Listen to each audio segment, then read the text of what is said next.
nakikita niya yung building na yan, Pinay ang may-ari niyan. Are you ready, Bill? How are you? I can't imagine you being homeless, but Parang kailan lang, no? But actually, it was not really too long ago. So, nung dumating ako dito from the Philippines, right? So, yung pag sabi mong America, ini-imagine mo yung mga America, vast building, mayaman na lugar. But when you migrate to a new country, including America, you have to start from ground zero. Wala kaming saan kayo natutulog? sasakyan, wala kaming tirahan, lipat. paano? So, natutulog kami whoever is available. So, So, paano yung mga damit nyo? Yung mga, paano yung lagak-lagak trash nila? bag, Trash bag ang... black trash bag. So, naglalakad kami, may dala kaming trash bag, dalang stick, may mga aso along the way.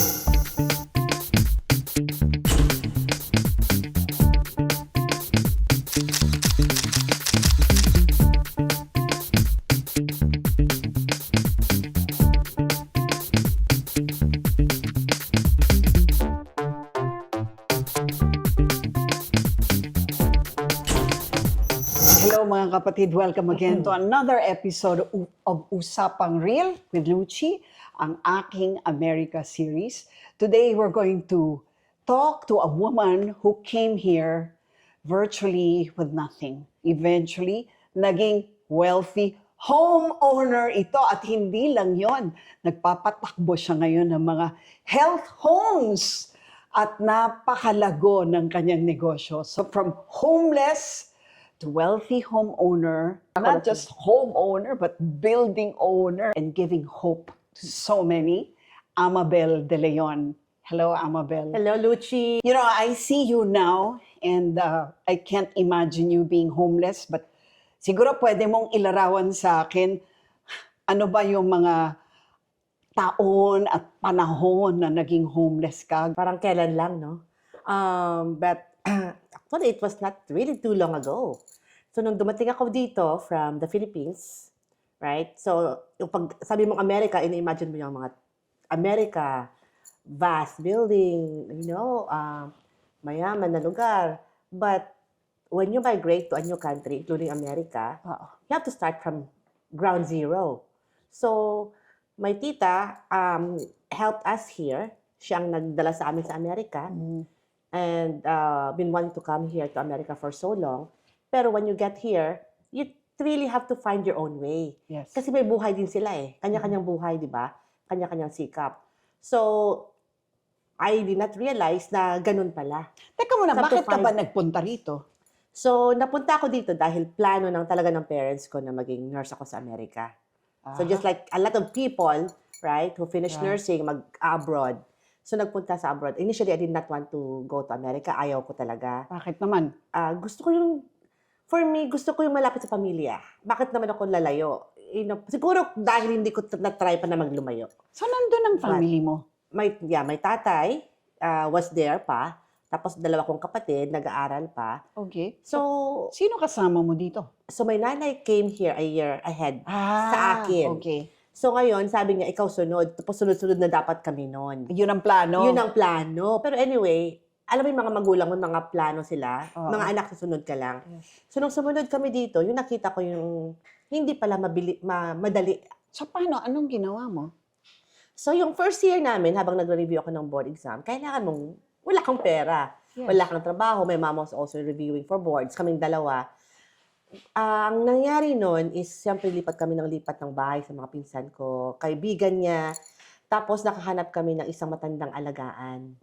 Yun ang naging first job namin. Parang yun naging roof of, over our head. So, doon kami nakatira. So, Monday to Friday, doon kami nakatira.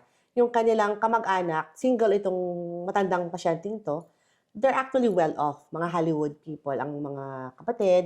So, on weekends, they're there. So, on weekends, weekday, nandun kami natutulog. Weekdays, we have to figure out kung saan kami natutulog ng nanay ko. Grabe. Wala kaming Saan kayo natutulog? sasakyan, wala kaming tirahan. So, lipat. paano? So, natutulog kami whoever is available. So, sometimes, very rare, si tita ko kasi nahiya ako pumunta sa kanila. Ando din may mga uncle ko, ando din may mga pamilya din sila. I thought, diba sa Philippines ka, parang akala mo okay lang yun. Hindi pala, always welcome din naman yun. So, after a while, na-realize mo. So, talagang hirap. Bisan wala you have to eat your pride. Wala ka namang choice. As in, makikitira ka, Doon muna kami, matutulog kami sa sala. Ang hirap na, no? Yung sabihin mo, Ang hirap. pwede ba dito muna kami? Parang ganun. Actually nga, good thing sa Apple Valley, bahay pa ang pupuntahan mo. Kahit sa sala ka natutulog. Oo. I have friends na kilala ko na sa LA. Ang LA, pansan one-bedroom apartment. Matutulog ka saan? Sa banyo. Doon sa labas ng, alam mo yung sa porch. Yes. Totoo pala yun. Parang, syempre, wala ka namang tulugan talaga. So, So, paano yung mga damit nyo? Yung mga, paano yung lagak-lagak? trash nila? bag. Trash bag ang Black trash bag. So, maleta nyo. ang maleta namin. Kasi, Wow. when I got here, isang maleta na luma naman, tapos, wala naman kami masyadong bitbit, right? After that, hindi naman yun kayang, yung mga maleta ngayon na you can move around na matibay. After itatapon mo na yun, hindi na siya mag-work. So, trash bag. Plug na tapos lipat. Para kang, tapos may stick. Homeless talaga, no? Meron kang Actually, bundle sa looking likod mo. back, yun palang buhay namin. Pero hindi ko alam na yun ang homeless ba. Yun pala yung aming situation. I think what kept me going is kasama ko nanay ko. So, naglalakad kami, may dala kaming trash bag, dalang stick, may mga aso along the way, o kaya may, many times actually, may mga taong nag-stop na gusto mo makipag-hitch ride. Pero sinabihan kami early on, do not do that. Kasi baka ma-kidnap ka or what. So, wala yun. May stick ka lang, meron ka lang bag, lakad ka from point A to point B. Ang layo din nun ito ka na ba? 3 miles, 4 miles. Wow, grabe, lakad. Yeah, lakad. Kawawa yung mami mo. Alam mo, siguro nga, alagang awawa siya. Pero the good thing is, siguro dahil magkasama kami. Oo. So, we have You each have other each kahit papano. So, yun ang umpisa namin sa Amerika. Tapos, nakatrabaho ako, naka-part-time job ako ng gabi, naging CNA naman. So, Ano yun? Certified Nursing Assistant sa nursing home. Okay. So, night shift yun. Okay. Ako, nakapag-night shift ako. Okay. Tapos, at night, during the day, after work, nasa gutter ka, naghihintay ka na ma-hitch ride. Kung sino magla-lunch towards 11 o'clock, may magla-lunch na yan. Yeah. So, makisakay ako sa mga nagtatrabaho sa nursing home. Are you going towards my way? Kahit na malayo, at least close there. Makikitch ride ako. So, Sorry. mga until noon yun, ang hintay mo noon. Matutulog ka muna sa gutter hanggang makahitch ride ka na mga 11 o'clock, 11:30, 12 o'clock. So, Tapos balik ka ulit sa gabi. Wow, grabe. What was the feeling during that time? I mean, how old were you then, di ba? You were what? 23. 22, Pero mo going yan- 23. Pero mo yung 23 years old. Na ayaw mo pa nga magpunta sa Inis States, na inis di ba? ako noon. I was so unhappy. Parang, bakit ganito yung buhay namin? Sabi ko sa nanay ko, may bahay tayo doon, may katulong, kahit paano, may nag-alaga ngayon. Yeah. Okay naman, nakakakain naman tayo doon. Yeah. Yung may bahay kang sarili, tapos pupunta ka dito na wala. Yung, kung hindi ka magtatrabaho, wala kang kakainin. Naisip mo ba doon, balik na lang tayo na? Everyday. Umiiyak ako everyday actually. Sorry. Pag naisip mo yun, umiiyak ako. Everyday gusto kong umuwi. Gusto kong umuwi talaga parang, let's go home. Ngayon, ang laging tanong din, siguro, ewan ko, my mom, really, talagang driven siya eh. Parang, this is the only way for us. Walang walang plan B. Anong plan B? That time, traveling was very expensive, you know? Yeah. Pero my mom was driven to make it work. Talaga? So talagang very strong siya. Tsaka yung faith niya very strong. When did you first see a ray of, light at the end of the tunnel, kumbaga sabi nila, di ba? Parang, oops, mukhang, Ito na. eto na. It took a long time. Slowly, nagkakatrabaho kami ng nanay ko. Nagkaka-part-time job siya sa laboratory. Nabigyan kami ng kotse. Sino nagbigay? Yung pamilya ng aking pasyente. Oh. Kakarag-karag na sasakyan. At ba't naman kayo nabigyan? Parang hindi niya nakita niya kami one time naglalakad. So, nung nakita na niya na kami talaga, well, there's nothing, no car parked outside their house, walang kotse. Nagtatanong siya, anong sasakyan niyo? Tapos nakita na kami naglalakad. So sabi niya, Mabel, mga puti eh. Parang for them, imposibleng nasa Amerika ka, wala kang sasakyan. Wala kang sasakyan eh. So ngayon, nakabili kami I don't know how they bought that second-hand car somewhere. Lumang-luma siya, pero it get us to point B. Kakarag-karag to the point sasabi ka, brake, brake. Totoo talaga? Ganyan talaga? Ay, hindi ko naman alam na brake pad palang problema. Hindi ko alam I don't know ano problema ng kotse. As in, Oo. yung preno ganun kahina. Brake! So, kailangan malayo pa lang brake ka na kasi ang layo pa ng brake. Grabe. Ano mo, Freeway pa naman ang mga freeway pa dinadaanan nyo. naman. So, kailangan handa ka lagi. Hindi ka ba natatakot noon? Napaka aksidente kami. I had actually Sama an pa na- accident with it. Kung talagang hindi mo maiwasan, bigla ka ikakat, hindi ka makapag-brake talaga. Oo. So, actually, I had an accident. Eventually, after a few weeks using that car. Oh my. Tapos, Talagang, na-hospital ka pa. Paano? okay naman. Pero ayaw mo patingin, another cost na naman yun. So, Pero wala ka pang health insurance? wala pang nung insurance lagay na yun? kahit ano. Good Grabe. thing, yung nabangga ko, doktor, oh my goodness! Kaya naman magpaano ng sasakyan niya. Wala kaming insurance ng nanay ko. Miracle. Marami namang miracles along the way. Pero, Yeah, no? syempre, that time, kabado ka sa kakakuha ng pera. Tapos ngayon, nabangga pa yung kotse. Pero kahit nabangga, napaandar ko pa. Oo. We could not afford na paayos yun. Yeah. Wala naman kaming pera. Yeah. When was When the turning point? Kumbaga, Yung pinaka-turning point noon, nung na-diagnose ng cancer ang nanay ko. Nagtatrabaho ako sa nursing home noon. I was an hour away, tumawag siya. Medtech siya eh. So, nag-blood test siya.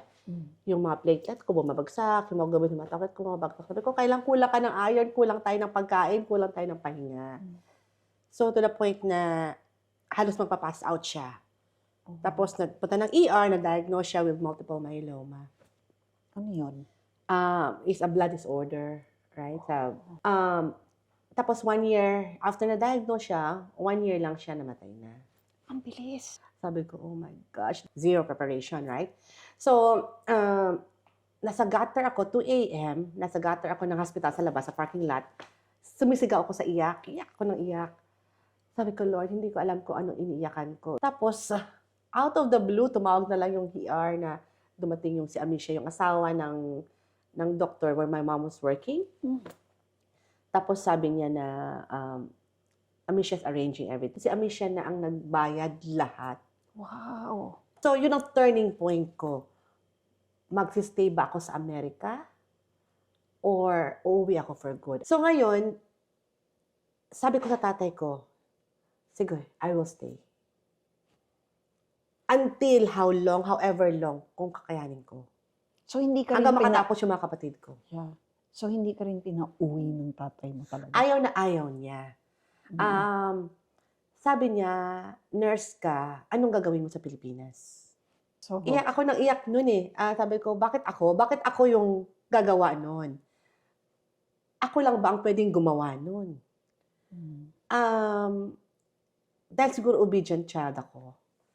Kahit na medyo rebellious ka, medyo ayoko, yes pa rin. Sige. So, nagstay ako in short. And you know what? Blessing din, Luchi. Alam mo, wherever I go, parang doors are open ba? Yung mga employers ko, mahal ako. Gusto ng trabaho ko. Yung parang may nag-appreciate sa'yo. Tapos yun, at the age of 26, I got appointed to become a director of nursing in a nursing home. 185 beds.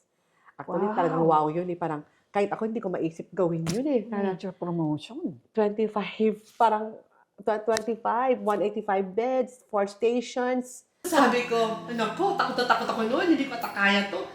Pero sabi ko, if this is the only way na maka-increase ng sweldo, let's give it a try. So how was money as a motivation? What did you find out? For me, there's nothing wrong with being motivated by money. But that was my motivation. Right? Yeah. Ano pa kaya motivation mo for being away from home? Kundi kailangan kumita ng pera. Okay, kasi marami nga nagsasabi na, ba't ka napapakahirap ng ganyan? Para lang sa pera. Ano Anong sagot mo sa mga ganyan? Ano bang sinasacrifice mo for being away from home? Eh, di ba, kumita ka, mabigyan ng magandang buhay ang pamilya mo. I don't think naman, aalis ka sa comfort zone mo kung wala kang why to live. And most of the whys are Really money, for ano? greener pasture. Oo, eh. No? Right? Yeah. So, kung hindi ka mahirap, ba't ka aalis doon? Okay, let's talk about how you came to a point where ito na, negosyo na at talagang lumago. Paano nag-umpisa yun? I was working few jobs. Tapos, naisip ko, nasa trabaho ko, nag-iisip ako, sabi ko, bata pa ako to be stuck in a nursing home. Number one. Sabi ko, ano pa kayang gagawin ko? Second, parang hand-to-mouth existence pa rin. So, yun, may nakilala ko along the way, nag-home health din ako, trabaho ko. Nakikita ko yung negosyong part na yun. Explain to us, ano ba tong home health? So, yung home health is, sa healthcare, if you look at the pyramid, pinaka-top na sa pyramid sa healthcare is the doctor. Tapos, kung magkasakit ka, pupunta ka ng hospital. Tapos, may mga may mga step down. Mag-improve ka from the hospital, before you go home, you go to a nursing home or a rehab. Tapos, pinakababa kami, home health. So, pagdating mo sa bahay, may magkikare pa sa'yo.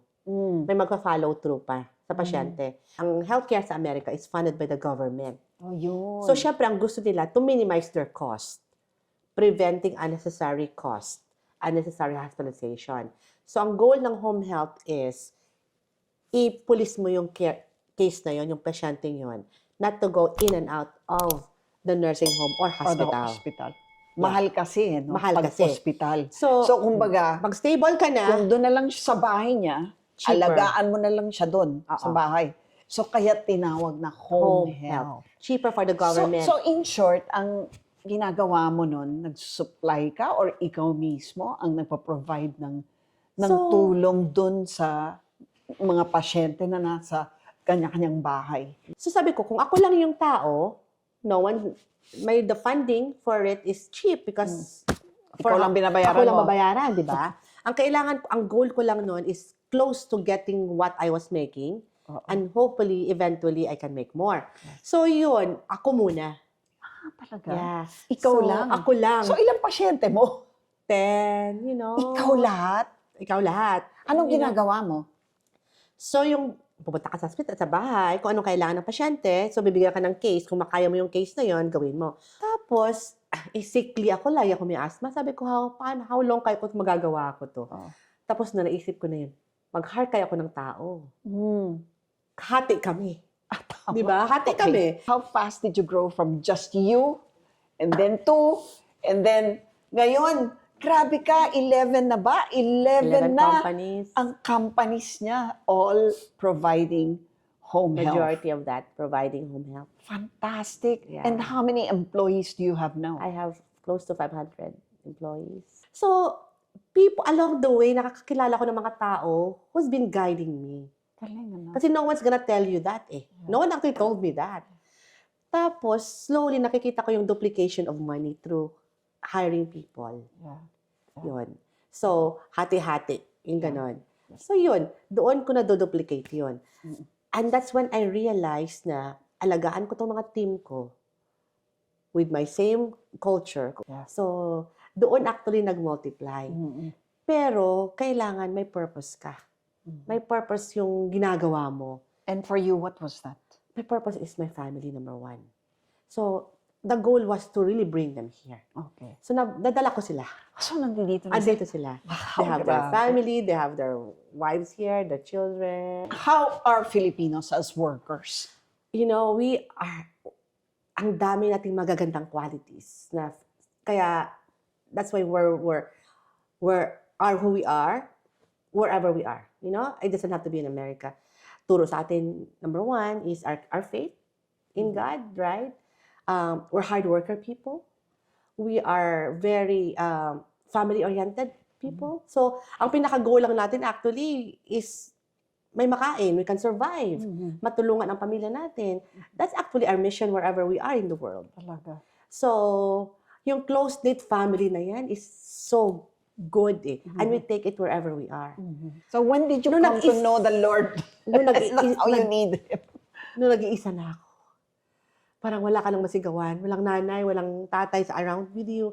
So, everyday, God help me, God help me. I always now, from then on, I always remembered yung sinasabi ng nanay ko at saka tatay ko, pray, pray, pray, pray. So, ganun na ginawa ko, God, please help me, take care of me. I think going through that will make you appreciate God's amazing graces along the way. And it keeps you humble ba? Na hindi ka pwede magmayabang na sariling sikap ko yan. Ay, matalino ako. Magaling ako. Hindi mo nga masabi yun, nakakahiya eh. Dahil you don't really have anything.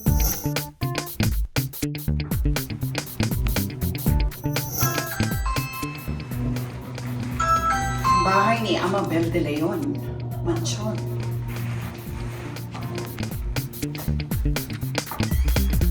Welcome! Welcome to California! Oh, thank you. Grabe. Ito yung mga decoration namin sa Christmas tree. You're bringing down the Christmas tree. Yes, that's Oo, nice. naku, I'm sure ang bongga ng Christmas decor mo. There, you have so much to show for it. I mean, look at you now, di ba? Imagine, ang laki-laki na ng bahay mo. Dati homeless ka. Alam mo, Building ka pa. ay mga Grabe, di ba?